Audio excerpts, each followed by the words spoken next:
এই ঝন্টু আলীর মতো লোকেরা শহীদ হয়েছে।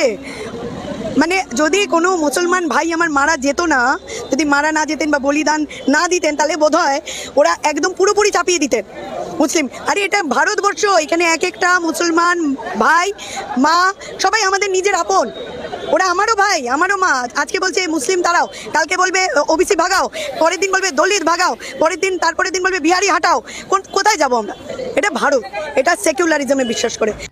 জয় শ্রীরাম। বন্ধুরা, কি বলবেন এইসব মহিলাদের যারা রাজনীতি করতে করতে শহীদ একজন বীর জওয়ানকেও পর্যন্ত টেনে নিয়ে আসছে?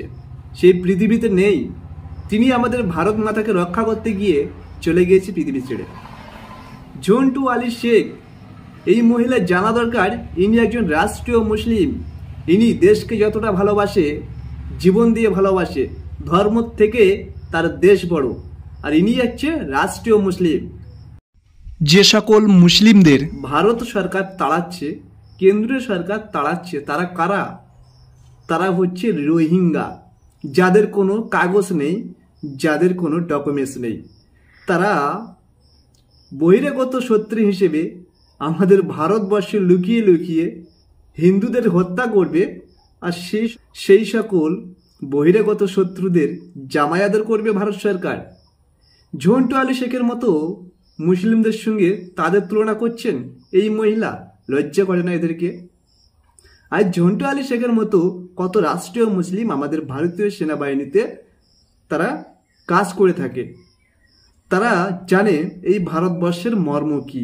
তারাও তো চায় ভারতবর্ষে কেন বহিরাগত শত্রু আসবে। আজ এই ভারতবর্ষের বুক থেকে কোনো রাষ্ট্রীয় মুসলিমদেরকে তাড়ানো হচ্ছে না, তাড়ানো হচ্ছে শুধুমাত্র তাদের যারা বহিরাগত হিসেবে এই ভারতবর্ষের মধ্যে প্রবেশ করছে। ভারত কি ধর্মশালা যে ইচ্ছা মতো যা মনে করবে তা বহিরাগত থেকে এসে বসবাস করবে? কই ভারতীয় নাগরিক অন্য কোনো দেশে যাক, তার স্থান হয় কিনা, তার কাগজপত্র হয় কিনা? বাট আমাদের ভারতবর্ষে বুকে এসে তারা কাগজ করে নেবে, আবার রোহিঙ্গা হিসেবে তারা এখানে এসে মস্তান দাদাগিরি করবে। ছাড় দেবে ভারত সরকার তাদেরকে? জামায়াত করবে?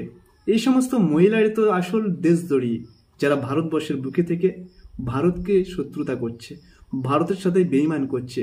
কিন্তু বিশ্বাস করুন, এই ঝন্টু আলী শেখ আসল হিরো, যে এই দেশকে রক্ষা করতে গিয়ে নিজের জীবনটা হারিয়েছে।